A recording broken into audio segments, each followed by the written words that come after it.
¿Qué papel puede jugar la literatura en una sociedad? ¿Cuál es el rol de la literatura como forjadora de la identidad humana? ¿Y qué significa ese planteamiento de Riquet de que la literatura es un laboratorio de la acción humana? Abordaremos estas cuestiones con el Premio Nacional de Ensayo Roque Santos después de la pausa. Yo, disfruta el sabor de siempre, con harina de maíz mazorca y dale, dale, dale, dale. La vuelta al plato, cocina arepa, también empanada. Juega con tus hijos, ríe con tus panas, disfruta en familia, una cocinada. En tu mesa la silla nunca tan contada. Disfruta el sabor de siempre, con harina de maíz mazorca y dale, dale, dale, dale. La vuelta al plato, siempre felices, siempre contentos. Dale la vuelta a todo momento. Cocina algo rico, algún invento. Este es tu día, yo lo que siento. Tu harina de maíz mazorca de siempre, ahora con nueva imagen. Para cosechar lanzadores hay que sembrar disciplina. Para cosechar jonroneros hay que sembrar honestidad. Para cosechar grandes ligas hay que sembrar valores. Porque los grandes ligas no crecen en el monte, se cultivan. Así como el mejor arroz. Arroz La Garza, patrocinadores de nuestros próximos grandes ligas. Agua Evian. Renueve tu ser y vive la experiencia única de beber del manantial de la vida y siente cómo tu cuerpo se revitaliza con cada sorbo. Agua Evian. Frescura que te inspira. Cada uno de nosotros tiene una forma diferente de celebrar el éxito.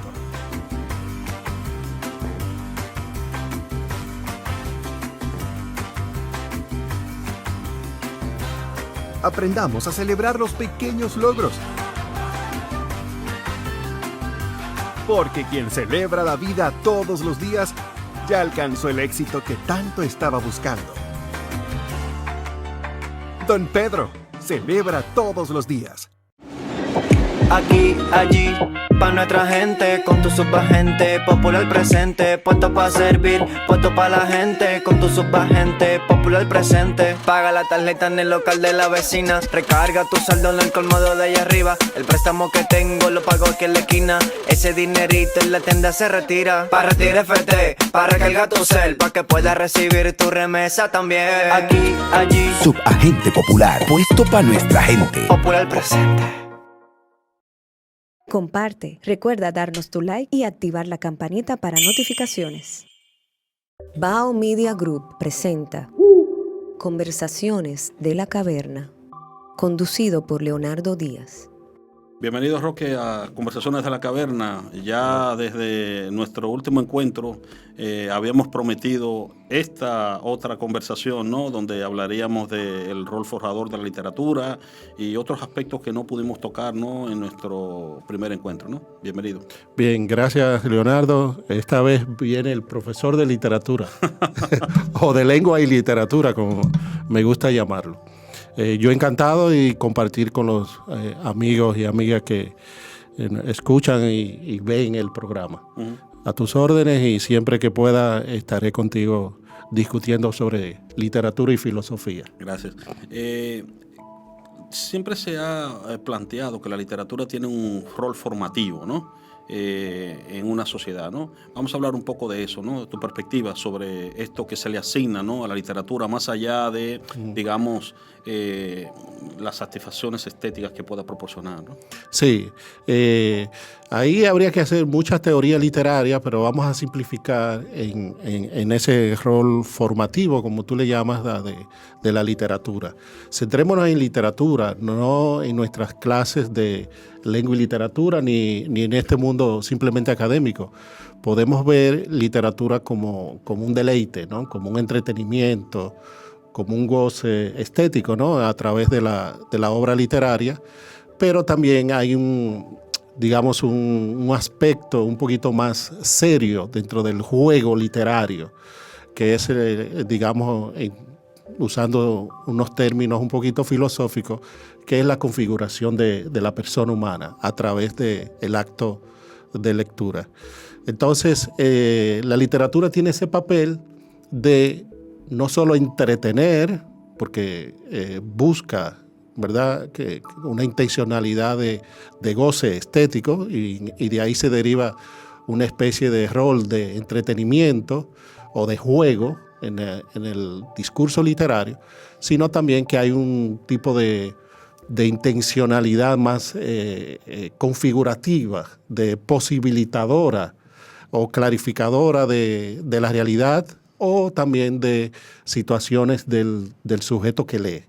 En ese sentido, para comprender ese papel de la literatura, hay que saber muy bien y entender muy bien cuál es el proceso o qué sucede en un lector, en el acto de lectura, frente a un texto literario, que es la parte de lo que yo he trabajado en mi tesis doctoral sobre el discurso narrativo, en sentido general, y no enfocado en la literatura como fenómeno de comunicación cultural, sino simplemente en el discurso narrativo.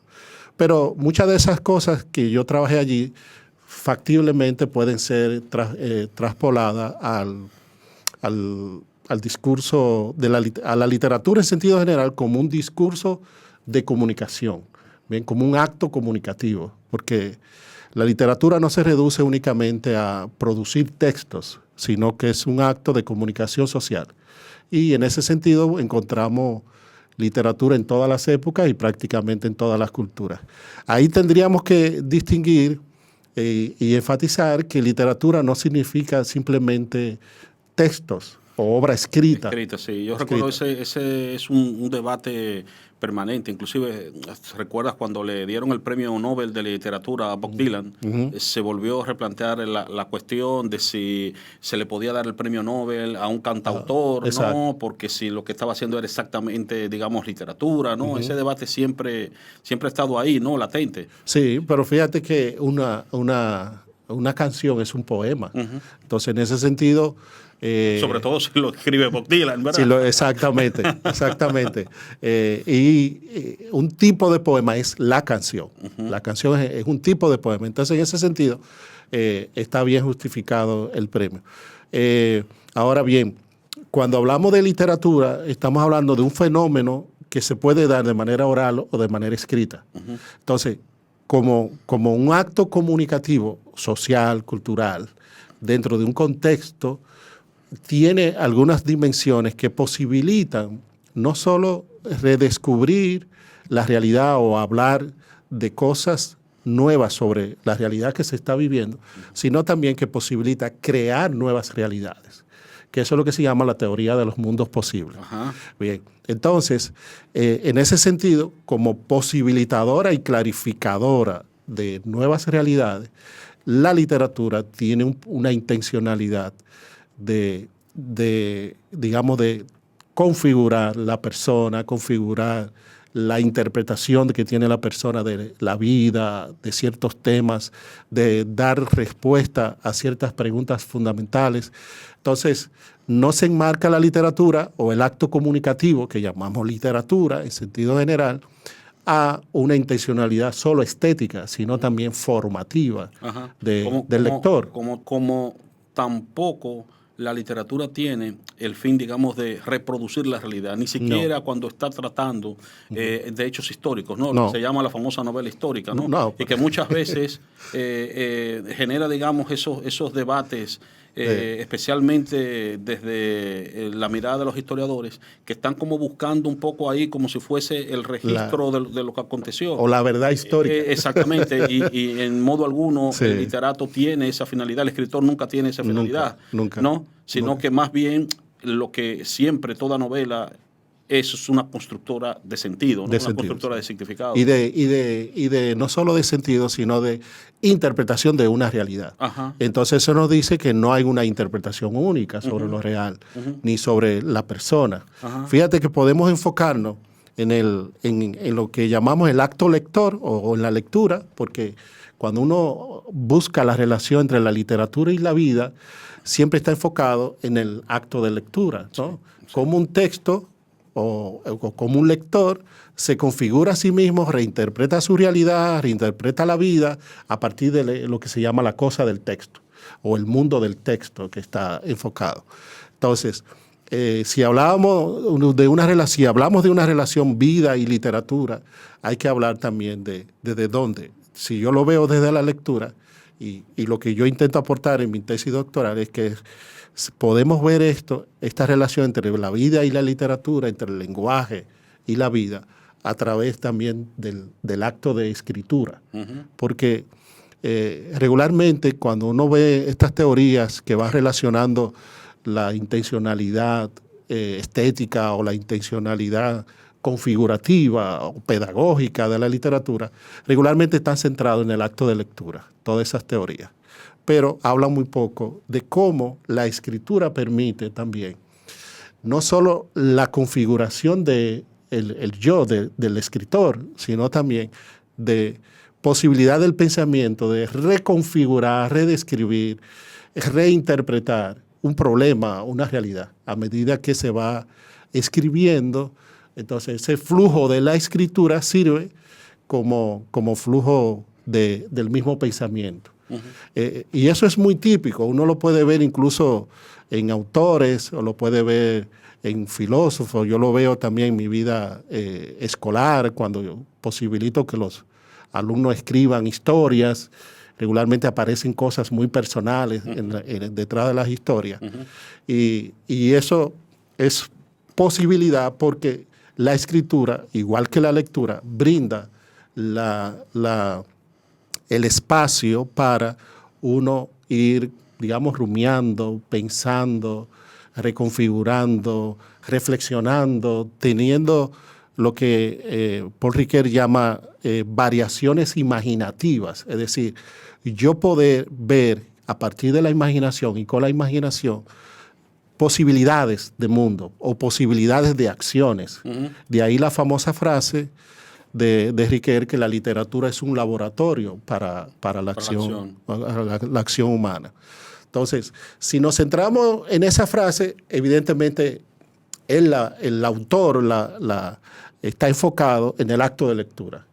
Pero lo que yo planteo es que sí, que podemos llevar la misma expresión con todos los matices que tiene la expresión y la riqueza de la expresión a también el acto de escritura, porque la configuración del texto, pensar el texto, construir el texto a partir de unas estrategias, bien sea narrativas o líricas, permite también la reflexión sobre el escritor, sobre sí mismo. Es como una especie de, si el texto fuera también un espejo de lo que yo pretendo ser. Fíjate que digo lo que yo pretendo ser y no lo que yo debo ser. Porque lo que debo ser, digamos que está en el renglón de lo fáctico, del mundo de las acciones. Ahí está la norma, lo que el momento me dice, debes actuar de esta manera.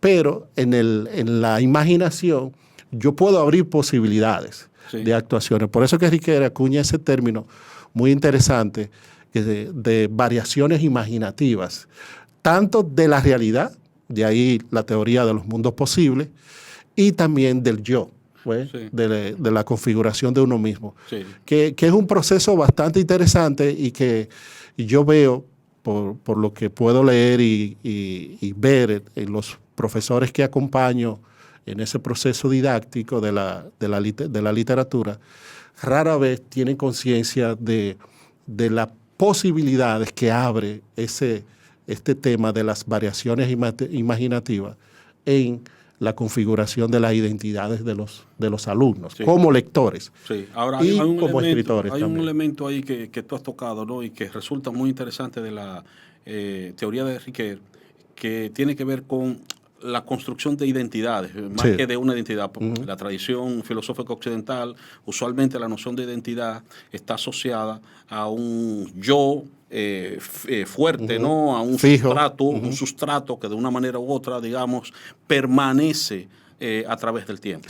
Entonces, Riquet aquí da un giro porque no está hablando de ese tipo de yo, ¿no? No, claro. No está hablando de un tipo de identidad de este tipo, sino más Sí. bien es un concepto de identidad fluida, ¿no? Que se va, digamos, configurando, construyendo en los distintos procesos de lectura y tú dirías también de escritura. De escritura, sí. Es lo que él llama de identidad narrativa. Ajá. Bien. Primero, hay que entender que el yo es un constructo regularmente social. Ajá. Entonces, la gente común regularmente que piensa que uno nace con un yo y que eso es fijo y que eso existe ahí y que yo puedo identificarlo en cualquier momento, ¿verdad? Pero en realidad no, uno tiene indicadores de identificaciones y el nombre propio o las relaciones o la manera en que tú actúas, una conducta, eso pueden ser identificadores. Pero eso no significa que haya un yo único y construido permanentemente. Por eso Riquet, en sus teorías sobre la identidad narrativa, él va a trabajar primero parte de la idea de que no existe un yo fijo, sino que son configuraciones que uno va construyendo y moviendo según las diversas circunstancias. Entonces, evidentemente, hay indicadores que muestran cierta permanencia. Por ejemplo, el nombre propio. Es una permanencia. Yo siempre me voy a llamar fulano de tal. Bien, y los demás me van a reconocer en la medida en que me llamen fulano de tal. Y luego, a nivel nacional o colectivo o a nivel individual, siempre hay rasgos o conductas que los demás ven en uno y lo ven como algo permanente. Por eso es una construcción de permanencia. Entonces, digamos que la identidad tiene esa ala de permanencia. Es lo mismo que permanece en el tiempo. Pero, dadas las circunstancias, dada el devenir de la realidad, uno se va configurando, reconfigurando, reinterpretando. Entonces, también hay en la identidad un ala que es reflexiva. Y esa ala reflexiva es la cambiante, la que se mueve, la que permite que a través del texto y de la lectura o de la escritura de textos, de determinados tipos de textos inclusive, uno pueda ir reflexionando sobre cómo uno se ve a sí mismo. Eso supone un principio que viene del romanticismo, de la hermenéutica romántica, de que la conciencia solo se posibilita a través de mediaciones. Por ejemplo, un texto sería una mediación para yo tomar conciencia de mi subjetividad.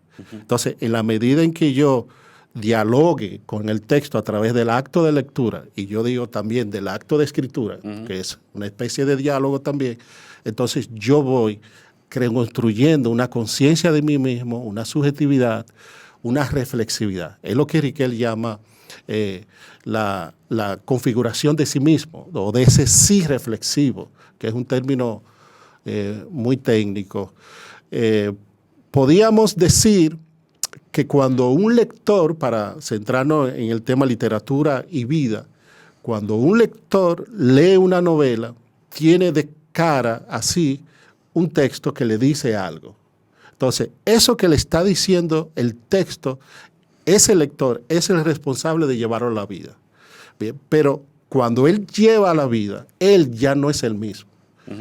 Por eso y digamos que eso que de una manera u otra él encuentra, construye en el texto, pues trasciende lo que pudo ser la intención del autor. Evidentemente, porque ahí está entonces un término muy popular en hermenéutica que es el horizonte de interpretación, ¿verdad? Y todas las experiencias previas que tú tienes.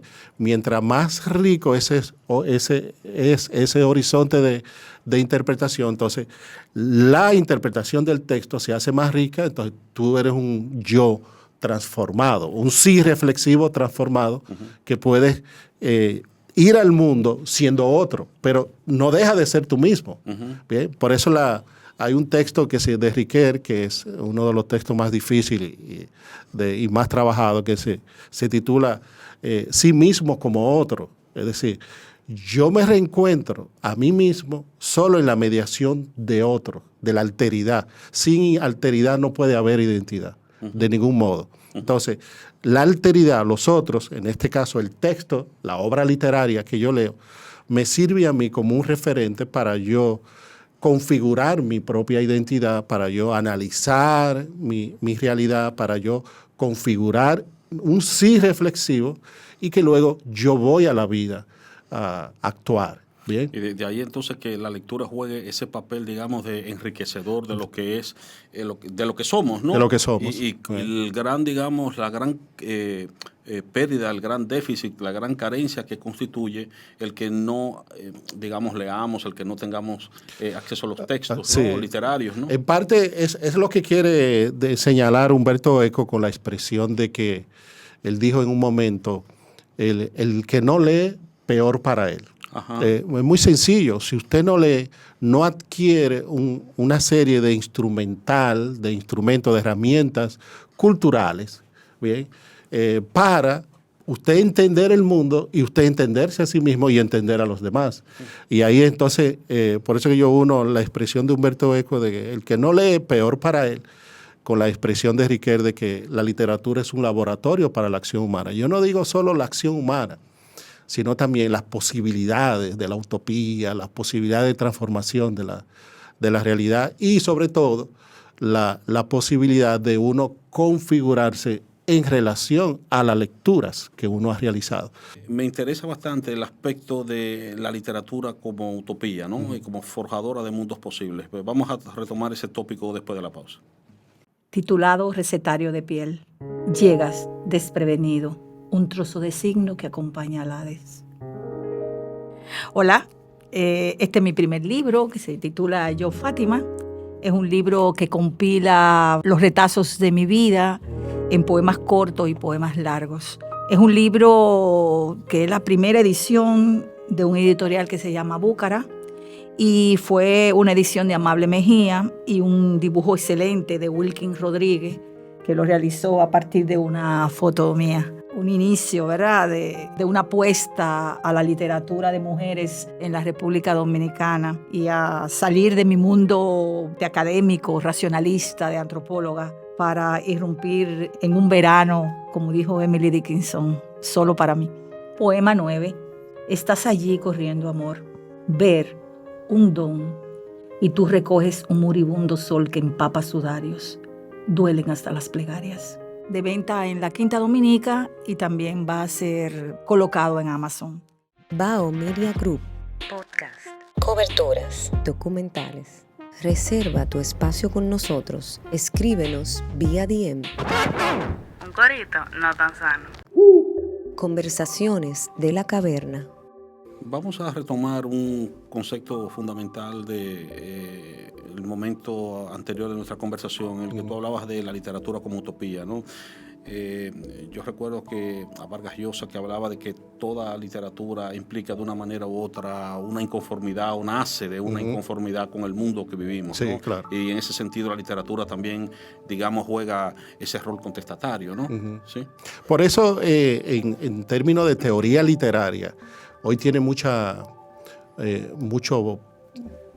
cabida y los teóricos literarios están muy abiertos al concepto de mundos posibles.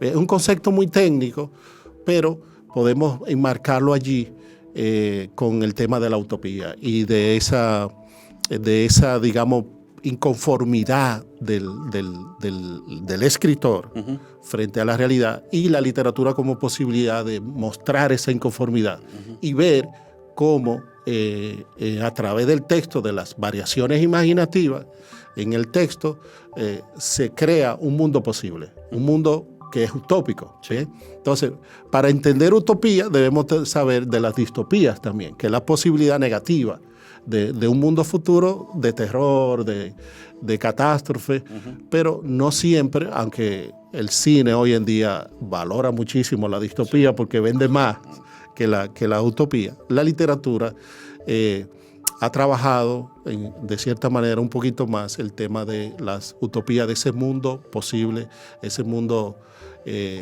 digamos, ese ensueño, ¿no? Tal vez respondiendo a un viejo anhelo de la pérdida del paraíso, algo ya antropológico, teológico, en el ser humano y en las culturas. Entonces ha quedado siempre ese anhelo de volver a un paraíso, de una sociedad donde los conflictos sociales al menos se atenúen y haya mayor solidaridad, los valores estén a la orden del día, las personas manejen su vida según ciertos criterios, ciertos valores, sin perder, digamos, el valor más importante que la literatura trabaja y retrabaja, que es la capacidad del ser humano de tomar sus propias decisiones, la libertad. Bien, en ese sentido, yo creo que la literatura siempre tiene como esa intención de mostrarnos negativamente las posibilidades de perder esa condición, esa libertad humana, y luego positivamente las posibilidades de crítica de esa misma libertad, pero siempre garantizando esa libertad, la posibilidad de esa libertad.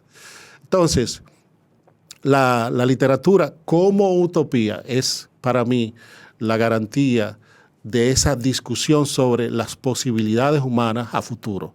Y posibilidades en el orden positivo. O si es en el orden negativo, entonces hablaríamos ya entonces de textos de distopías, ¿no? Como se refieren, la gente regularmente lo representa mejor en las películas que son distópicas, pero hay bastante texto hoy en día de literatura que se focaliza más en la distopía y no en la utopía. Ahora bien, uno puede entender utopía como un sueño de una sociedad futura en una totalidad, o utopía como sueños de realizaciones individuales futuras. En ese sentido, yo creo que toda obra literaria es utópica en cuanto a, si bien no plantea un mundo de paraíso futuro, ¿no?, al estilo Tomás Moro en la utopía, sí plantea posibilidades de mejora del ser humano, de modo individual. Son muy raras, las que plantean unas posibilidades de mejora de modo colectivo, regularmente tienden a ser escritas desde el punto de vista de la distopía. En ese sentido, es que yo focalizo la experiencia de literatura y utopía. Por ejemplo, si tú quieres, para dar como una ejemplificación más clara, digamos un cuento que todo el mundo conoce, que es un lugar común en la literatura dominicana, que es el cuento Los Amos de Juan Bosch. Usted dirá, pero ¿cómo ese cuento es utópico? Es una crítica a una relación de poder. Sí. Ahora, digamos que el enfoque desde donde está construida la historia toma una decisión utópica. Claro. Bien, porque no está únicamente mostrando unas relaciones de poder y las justifica, ¿verdad?, sino que dice, hay una crítica fundamentada de cómo deberían ser las relaciones a futuro. Sí. Entonces, en ese sentido, el lector que tenga ese texto frente a sí, que lo lea con certeza, una vez que lea, va a sentir lo que Riquet llama una empatía por la identidad de los personajes. Que de ahí que Riquet conecta literatura y vida en uno de los elementos de conectar, a través de la empatía con los personajes. Y es un aspecto, digamos, fundamental que se da en la relación que hay entre el lector y, por ejemplo, el texto de un autor de otra época. Claro. Es decir, en ningún momento Riquet plantea que el lector va a reconstruir la situación real del autor, sino que precisamente de lo que se trata es precisamente de construir esas relaciones de empatía, ¿no? De empatía, porque el contexto de producción de la obra se pierde. Sí. Eso no es reconstruido jamás. Y eso se pierde con el autor. Incluso la época. Desde el estructuralismo francés se habla de la muerte del autor. A los franceses les gusta mucho ese tema, la muerte del autor. Y cuando un lector actual se ve con la obra, el autor ya no existe para él. Y no le importa. Él puede centrarse únicamente en la obra. Incluso puede no recordarla, quién es el autor de la obra, y estar transformado por el texto, por la cosa del texto. Sí. Entonces, de ahí que se hable de la muerte del autor. Evidentemente, para una mejor comprensión, mayor comprensión total de la obra, conviene conocer un poquito el contexto de producción, quién es el autor, digamos, a veces a mí no me gusta tanto las experiencias personales. Sí, el enfoque filosófico que puede ser en todo texto, porque por ejemplo, para hablar de un caso que no es un libro, pero que es aplicable a un libro. Tú ves, por ejemplo, Guernica de Pablo Picasso y ves ahí la simbología del toro. Bueno, si tú no conoces la experiencia personal de Picasso relacionada con el arte, su españolidad. Sí, exacto. Entonces te resulta, digamos, difícil comprender. Exacto. Y ver lo simbólico y los referentes. Por eso es importante la lectura, porque quien hace esas referencias, ¿verdad? Quien ejecuta esa referencia de sentido es el lector. Y mientras más amueblada tenga su cabeza, mucho mejor. Sí, tú encuentras, por ejemplo, una obra tan compleja como Ulises de Joyce, por ejemplo, ¿no? Y entonces, los personajes que están ahí están íntimamente vinculados con las experiencias personales de Joyce, pero también si tú no tienes las referencias de la Odisea y de la Biblia, pues toda la cultura occidental, no vas a entender las alusiones que el mismo autor hace en el texto, igual que 100 años de soledad, etcétera, etcétera. Entonces, por eso es importante que en esta relación literatura y vida, la lectura sea un núcleo importante, sea extremadamente importante. ¿Por qué? Porque no hay posibilidad de uno configurarse a sí mismo, de uno conocerse a sí mismo, si no se hace en mediación a otras cosas, a la alteridad. Y los textos funcionan como alteridad.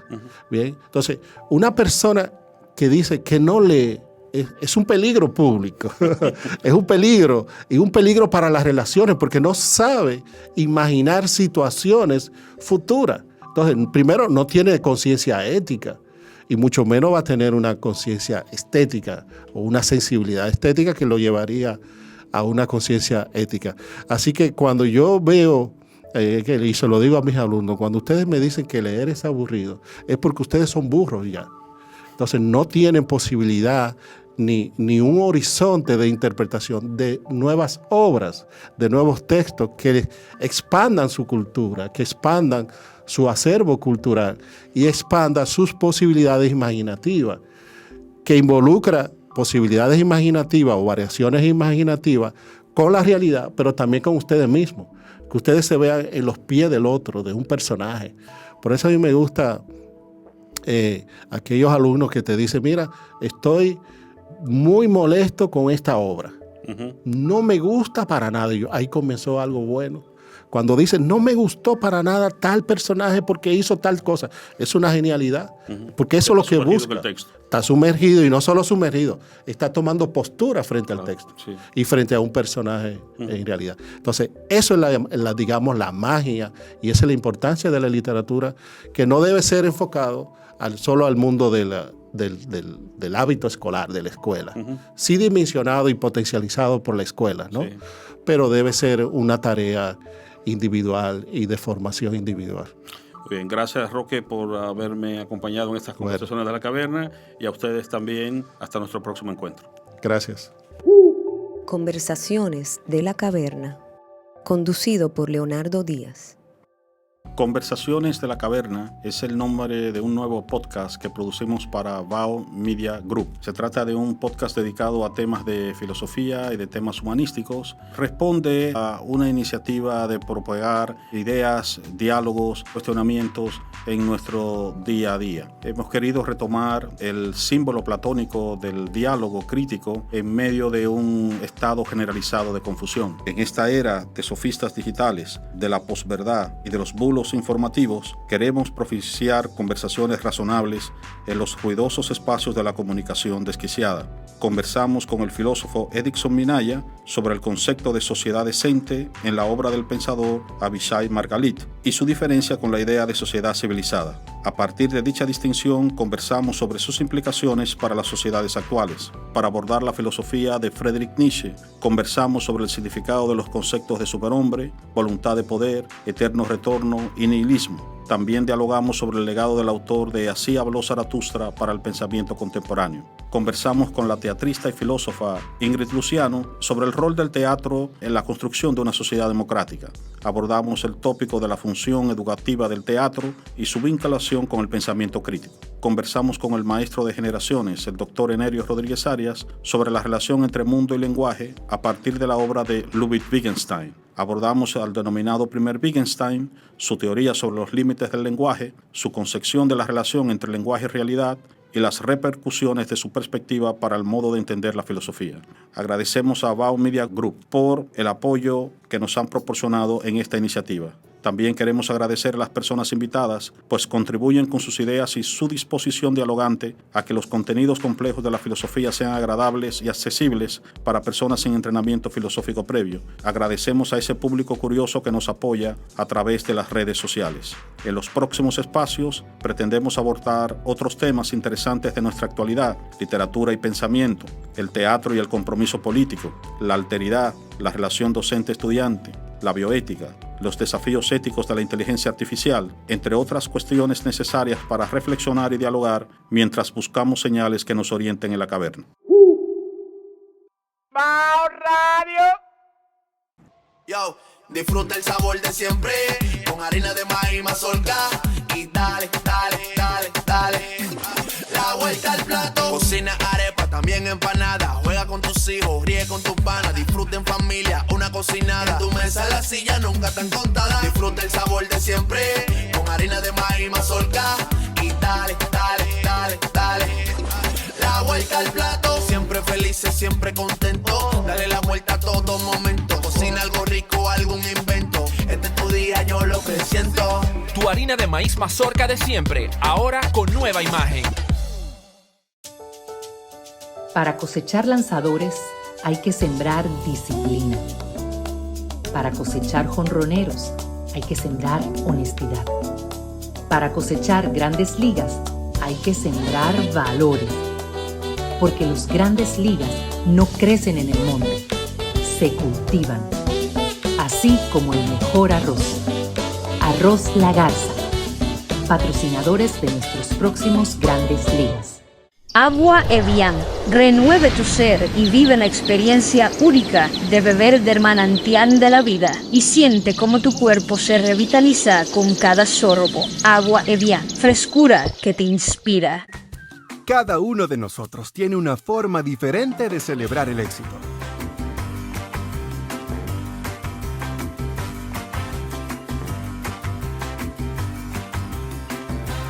Aprendamos a celebrar los pequeños logros.